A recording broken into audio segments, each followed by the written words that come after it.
En voyant la mariée riche sur la table de la morgue, l'assistant n'a pas pu résister et a mis une bague dans la tristesse et l'obscurité. Un acte de bonté illumine une vie. Jacques, un homme dévoué, trouve du réconfort auprès d'un ami félin inattendu. Mais lorsque le passé refait surface de manière inattendue, des sentiments anciens et des secrets longtemps enfouis émergent. Une condition médicale rare, un rebondissement surprenant, et un choix qui peut tout changer. Parfois, la vie nous offre une seconde chance.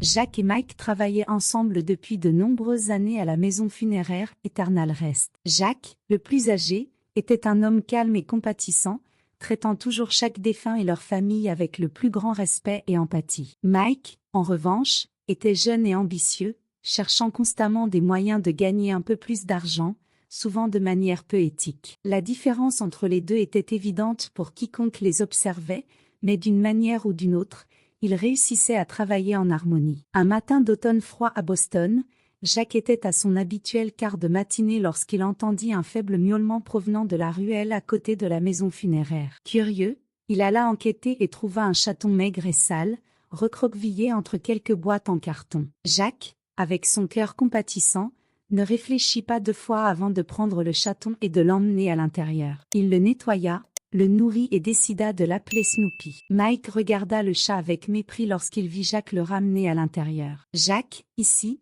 c'est une maison funéraire, pas un refuge pour animaux, grogna-t-il. » Jacques se contenta de sourire et continua de s'occuper de Snoopy, croyant que le chat avait besoin d'un foyer autant que quiconque avait besoin de repos. Snoopy devint rapidement une partie de la routine de la maison funéraire. Il suivait Jacques partout, le réconfortant les jours difficiles et offrant une distraction bienvenue de la sombre réalité du travail. Jacques sentait que Snoopy était un petit rayon de soleil dans un endroit rempli de tristesse. Les jours passaient lentement à la maison funéraire. Mike, toujours concentré sur l'idée de maximiser ses profits, suggérait souvent des services supplémentaires aux familles endeuillées, souvent en exagérant leurs nécessités. Jacques n'approuvait pas ces pratiques, mais il savait que Mike avait de bonnes intentions, même si elles étaient mal orientées. La routine de travail à la maison funéraire était lourde, et Jacques sentait que Snoopy apportait un peu de légèreté à ses journées. Il s'était attaché au chat, qui semblait comprendre chaque émotion que Jacques exprimait. Dans les moments de profonde tristesse,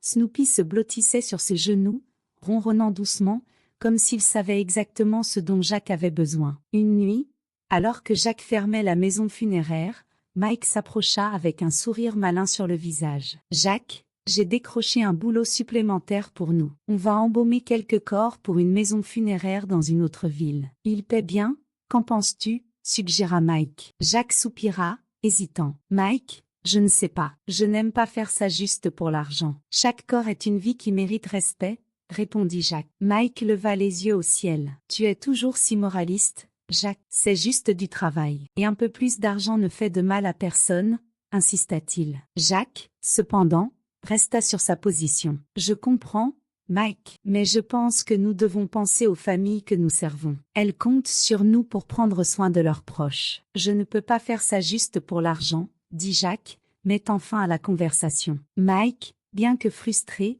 savait que Jacques avait raison. Il respectait son ami, même s'il ne comprenait pas entièrement son éthique. Snoopy, comme toujours, observait la scène de près, ses yeux brillants semblant capter chaque mot prononcé. Cette nuit-là, alors que Jacques réfléchissait à la conversation avec Mike, il se rappela d'une situation qui s'était produite quelques années auparavant. Un client désespéré avait offert une grosse somme d'argent pour accélérer le processus de préparation du corps d'un proche. Jacques avait refusé, expliquant que la dignité et le respect pour le défunt étaient plus importants que n'importe quelle somme d'argent. Cet épisode avait marqué la carrière de Jacques, renforçant sa conviction que le travail à la maison funéraire était plus qu'un moyen de gagner sa vie, c'était une mission de respect et de compassion. Jacques rentra chez lui avec Snoopy, sentant un poids sur son cœur. Il savait que son travail était important, mais la tristesse des familles endeuillées était parfois trop lourde à supporter. Avoir Snoopy à ses côtés rendait tout un peu plus facile. Le petit chat était devenu son compagnon constant,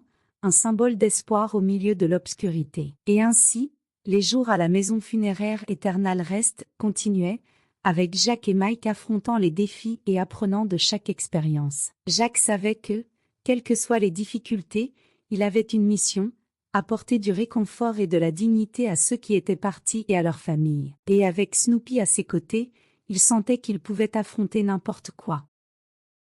C'était un après-midi tranquille lorsque la sonnette de la porte de la maison funéraire retentit. Mike répondit rapidement, toujours impatient de recevoir de nouveaux clients. En ouvrant la porte, il se retrouva face à un homme angoissé, tenant un certificat de décès. « Ma fille, elle est décédée hier, le jour de son mariage, » dit l'homme, la voix tremblante. Mike prit les documents, et sans se rendre compte de la gravité de la situation, demanda à ce que le corps de la jeune femme soit amené. Il commença alors les préparatifs initiaux. Lorsque le corps arriva, Mike fut surpris par la beauté de la jeune femme, même dans son état de décès. Quelque chose en elle semblait étrangement familier, mais il ne pouvait pas dire pourquoi. « Jack, tu peux venir ici une minute ?» appela Mike, essayant de cacher son inquiétude. Jack entra dans la pièce.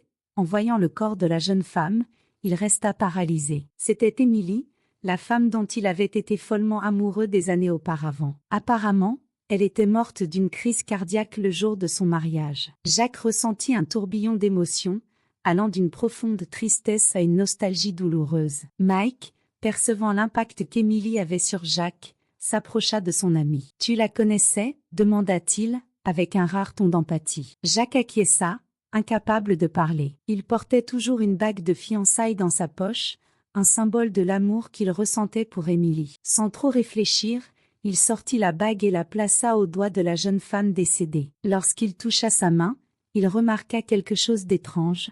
Sa main était chaude. Jack se souvint immédiatement d'une situation similaire qui s'était produite des années auparavant. Emily souffrait d'une condition médicale rare qui, sous un stress extrême, la faisait paraître morte. Son corps entrait dans un état d'hibernation, avec un pouls et une respiration presque imperceptibles. Se rappelant cela, Jack appela immédiatement une équipe médicale. Les ambulanciers arrivèrent rapidement et confirmèrent les soupçons de Jack. Emily n'était pas morte. Elle était dans un état catatonique en raison de sa condition. Avec précaution, ils la transportèrent à l'hôpital pour recevoir le traitement nécessaire. Pendant qu'Emily était soignée, Jack ne pouvait s'empêcher de penser à ce qui aurait pu se passer. Pourquoi avait-elle été déclarée morte si précipitamment? Et qu'était-il arrivé dans sa vie pour la conduire à un tel point de stress? À l'hôpital, Emily fut soigneusement surveillée et traitée. Peu à peu, elle commença à retrouver conscience. Lorsqu'elle ouvrit enfin les yeux, Jack était à ses côtés,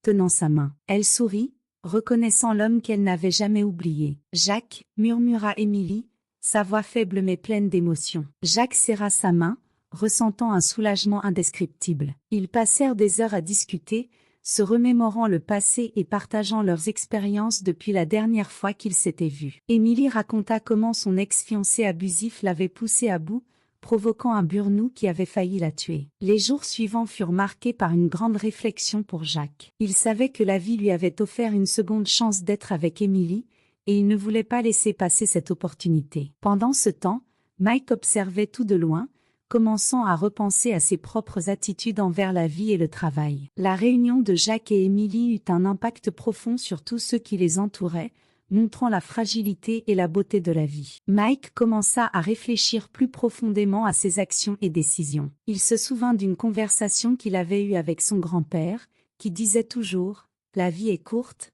Mike, ne la gaspille pas à poursuivre des choses qui n'ont pas d'importance. Ce souvenir le fit remettre en question le chemin qu'il avait choisi et si les choix qu'il faisait lui apportaient vraiment du bonheur. Jack et Mike passèrent les jours suivants à réfléchir à tout ce qui s'était passé. Pour Jack, la réunion avec Emily était une seconde chance de corriger les erreurs du passé et de trouver le bonheur qu'il avait toujours désiré. Pour Mike, l'expérience fut une leçon sur la véritable valeur de la vie et l'importance de traiter chaque moment avec respect et compassion. Pendant ce temps, Emily se remettait lentement à l'hôpital. Jack était toujours à ses côtés, tenant sa main et murmurant des mots de réconfort. Il voulait s'assurer qu'elle sache qu'elle n'était pas seule et qu'il ferait tout son possible pour l'aider à se rétablir. Emily, de son côté, était reconnaissante de la présence constante de Jack. Elle savait que, sans lui, elle n'aurait peut-être jamais été sauvée de son état catatonique. Un jour, alors que Jack était à l'hôpital avec Emily, Mike décida de lui rendre visite. Il voulait voir par lui-même comment allait la jeune femme qui avait eu un tel impact sur la vie de son ami. En arrivant dans la chambre de l'hôpital, il trouva Jacques et Émilie en pleine conversation. Mike hésita un moment avant d'entrer, se sentant un peu mal à l'aise. « Salut, Émilie. Je suis Mike, l'ami de Jacques. Nous travaillons ensemble à la maison funéraire, dit-il, essayant de paraître amical. Émilie sourit, bien qu'elle paraissait encore faible. « Salut, Mike, merci pour tout ce que tu as fait. Je sais que ça a été difficile pour tout le monde, répondit-elle, avec gratitude dans la voix. Mike s'assit à côté de Jacques, observant la délicatesse avec laquelle il prenait soin d'Émilie. Cette scène le fit réfléchir à ses propres priorités. Il avait toujours recherché le profit avant tout, mais voir Jacques et Émilie ensemble, se battant pour quelque chose de plus profond, le fit remettre en question ses choix. Au fil des jours, Émilie commença à se rétablir plus rapidement. La présence constante de Jacques à ses côtés, combinée aux soins médicaux, fit toute la différence. Ils passèrent des heures à discuter du passé, se remémorant des moments heureux et tristes. Émilie raconta à Jacques comment son ex-fiancé abusif l'avait poussé à bout, expliquant comment la relation toxique l'avait menée à l'épuisement. « Il me mettait trop de pression, Jacques. Rien n'était jamais assez bien. J'étais toujours stressée, toujours peur de faire une erreur. Même le jour de notre mariage, il m'a fait sentir que tout était de ma faute, » confia Émilie, les larmes coulant sur son visage. Jacques lui prit la main, la serrant doucement. « Je suis désolée que tu aies traversé ça, Émilie. Je te promets que maintenant tu es en sécurité. Je ne laisserai personne te faire du mal à nouveau, » dit-il, avec fermeté dans la voix. Émilie sourit à travers ses larmes, se sentant enfin soulagée. Elle savait que Jacques était différent. Il l'avait toujours traité avec respect et affection, et maintenant elle avait la chance de recommencer à ses côtés. La perspective d'un avenir ensemble lui donnait la force dont elle avait besoin pour continuer à se battre. Mike, observant la relation entre Jacques et Émilie, commença à réaliser que la véritable valeur de la vie ne résidait pas dans l'argent, mais dans les connexions humaines et l'amour. Il décida qu'il devait changer son approche,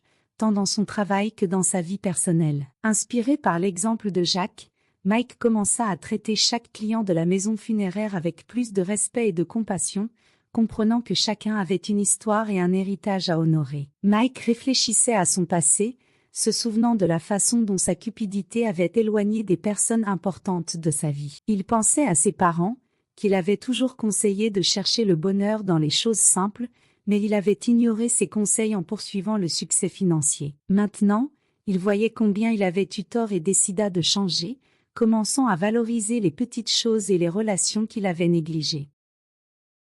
Les jours passaient et Émilie continuait à se rétablir. Jacques ne quittait jamais son côté, accompagnant chaque étape de son rétablissement avec dévouement et amour. La présence de Jacques était un réconfort constant pour Émilie, et elle savait qu'il serait l'encre qui l'aiderait à surmonter cette période difficile. Pendant ce temps, à la maison funéraire, Mike commençait à montrer des signes de changement. Il se mit à traiter les familles endeuillées avec plus d'empathie, abandonnant son comportement avide. Il comprit enfin la valeur de la compassion et du respect, s'inspirant de la façon dont Jacques avait toujours mené son travail. Un jour, alors que Jacques et Émilie discutaient à l'hôpital, un médecin entra dans la chambre avec un sourire sur le visage. « Émilie, vos examens montrent une amélioration significative. Je crois que vous pourrez bientôt rentrer chez vous, » annonça le médecin. Jacques et Émilie se regardèrent, souriant de soulagement. La nouvelle apporta une nouvelle vague d'espoir pour tous les deux. Avec la sortie de l'hôpital qui approchait,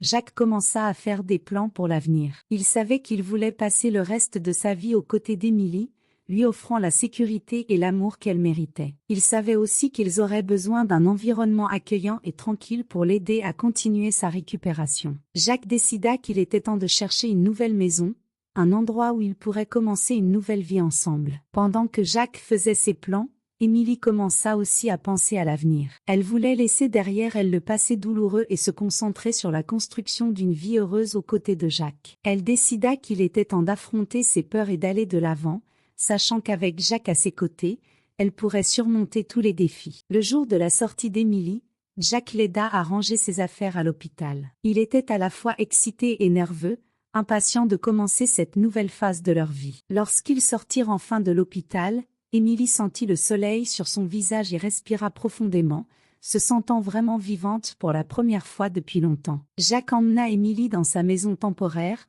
où elle pourrait se reposer et se remettre complètement avant qu'il ne déménage dans la nouvelle maison qu'il cherchait. Snoopy, qui les attendait avec impatience, accueillit Émilie avec un ronronnement joyeux, se blottissant sur ses genoux comme s'il savait qu'elle avait besoin de réconfort. Au fil des jours, Jacques et Émilie commencèrent à s'adapter à la nouvelle routine. Jacques continuait à travailler à la maison funéraire, mais il rentrait désormais chez lui tous les jours avec la certitude qu'Émilie l'attendait. Ils passaient leur soirée à discuter, rire et planifier l'avenir. Snoopy, toujours présent, était une source constante de joie et de réconfort. Pendant ce temps, Mike continuait sa transformation. Il commençait à comprendre la véritable signification de son travail à la maison funéraire et l'importance de traiter chaque vie avec respect et dignité. Le changement dans son attitude ne passa pas inaperçu auprès de ses collègues et clients, qui voyaient maintenant Mike comme un exemple de compassion et d'intégrité. La récupération d'Émilie fut lente, mais constante. Avec le soutien de Jacques, elle commença à retrouver confiance en elle et à croire en un avenir meilleur. Ils finirent par trouver une nouvelle maison, un endroit tranquille et accueillant où ils pourraient recommencer. Émilie décora la maison avec soin, créant un foyer chaleureux où elle et Jacques pourraient être heureux ensemble. Pendant cette période, Jacques se souvint d'une conversation qu'il avait eue avec son père avant son décès. Son père disait toujours: la véritable richesse réside dans l'amour et les relations que nous construisons. Ces mots restèrent gravés dans son esprit et il voyait maintenant leur vérité reflétée dans sa relation avec Émilie et dans l'amitié renouvelée avec Mike.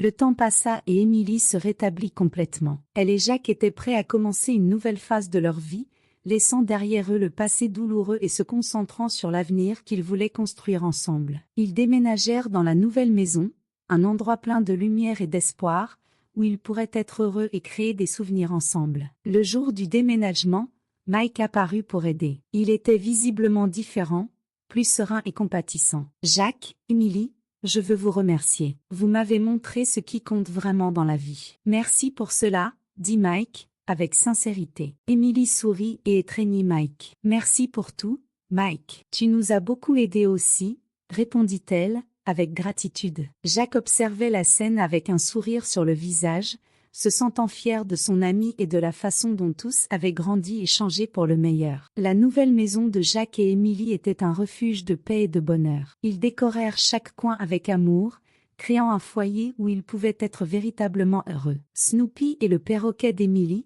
qui faisait maintenant partie de la famille, apportaient encore plus de joie à la maison. Les jours passaient rapidement, remplis de moments de joie et de camaraderie. Jacques et Émilie redécouvraient leur amour, maintenant plus fort et plus profond que jamais. Ils passaient des heures à discuter, rire et partager leurs rêves et plans pour l'avenir. Chaque jour était une célébration de la vie et de l'amour qu'ils partageaient. Émilie, se sentant plus forte et confiante, décida de reprendre sa carrière. Elle était une artiste talentueuse et recommença à peindre, créant des œuvres qui reflétaient son parcours de dépassement et d'espoir. Jacques, toujours soutenant, encourageait Émilie à poursuivre ses rêves et croyait en son talent. Il savait que, ensemble, ils pouvaient accomplir n'importe quoi. Pendant ce temps, à la maison funéraire, Mike continuait à travailler avec dévouement et respect. Il avait appris à valoriser chaque vie et à traiter chaque famille avec la dignité qu'elle méritait. Le changement dans son attitude ne passa pas inaperçu auprès de ses collègues et clients,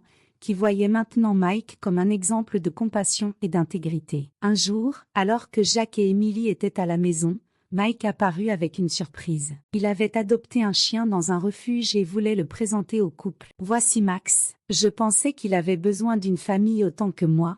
J'avais besoin d'un ami, » dit Mike, avec un sourire. Jacques et Émilie furent touchés et accueillirent Max, qui devint rapidement membre de la famille. La vie continua de suivre son cours, apportant de nouveaux défis et joies. Jacques et Émilie, renforcés par l'amour et le dépassement, affrontaient chaque jour avec espoir et détermination. Ils savaient que, peu importe ce qui arriverait, ils auraient toujours l'un l'autre et une famille aimante pour les soutenir et les réconforter. En décorant la nouvelle maison, Émilie trouva un vieil album photo. Elle et Jacques passèrent une soirée à feuilleter les photos, se remémorant des moments spéciaux et réfléchissant à combien ils avaient grandi et changé. Chaque photo était un rappel de combien leur amour s'était renforcé au fil du temps. La nouvelle vie de Jacques et Émilie était pleine d'espoir et de bonheur. Ils avaient surmonté tant de difficultés ensemble et étaient maintenant prêts à profiter de chaque instant. Avec Snoopy et Max à leur côté, la maison était toujours pleine de vie et de joie. Jacques fut promu à la maison funéraire, en reconnaissance de son travail acharné et de son dévouement. Il était maintenant responsable de former de nouveaux employés, transmettant la compassion et le respect qui avaient toujours guidé son travail. Mike, quant à lui, fut également reconnu pour sa transformation et se vit attribuer un poste à plus grande responsabilité, où il pouvait continuer à faire la différence. Emily, avec son talent artistique qui s'épanouissait, organisa une exposition de ses œuvres. Les peintures, qui reflétaient son parcours de dépassement, furent acclamées par la critique et le public. Emily sentait qu'elle vivait enfin ses rêves et profitait pleinement de la vie. La nouvelle routine de la famille était remplie de moments heureux. Jack et Emily adoraient promener Max dans le parc,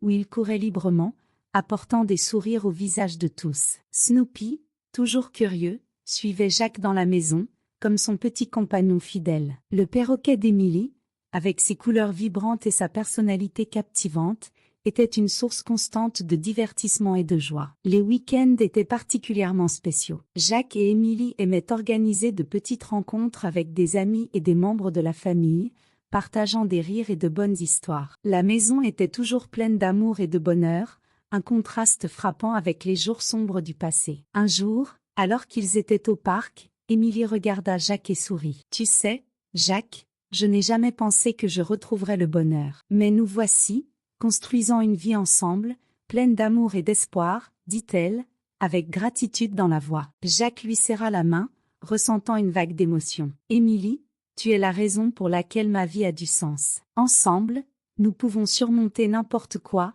répondit-il, avec conviction. » Les années passèrent rapidement, mais l'amour entre Jack et Emily ne fit que croître. Ils affrontèrent des défis et célébrèrent des réussites, toujours en se soutenant mutuellement. Le voyage qu'ils avaient commencé ensemble à la maison funéraire Eternal Rest les avait menés à un endroit de paix et de bonheur, où ils pouvaient être véritablement eux-mêmes. Jack, réfléchissant à tout ce qui s'était passé, savait que chaque moment difficile et chaque décision difficile les avait amenés ici. Il regardait Emily, Snoopy, Max et le perroquet avec un sentiment de profonde gratitude. La vie avait été généreuse, et il était déterminé à profiter de chaque seconde aux côtés des personnes et des animaux qu'il aimait. Et ainsi, Jack et Emily continuèrent à construire leur vie ensemble, pleins d'espoir et de joie. Ils savaient que, peu importe ce que l'avenir leur réservait, ils auraient toujours l'un l'autre et la certitude que l'amour et la compassion étaient les forces les plus puissantes du monde. Et, en fin de compte, c'était la plus grande leçon qu'ils avaient apprise, que le véritable amour peut surmonter n'importe quel obstacle et apporter de la lumière même dans les moments les plus sombres.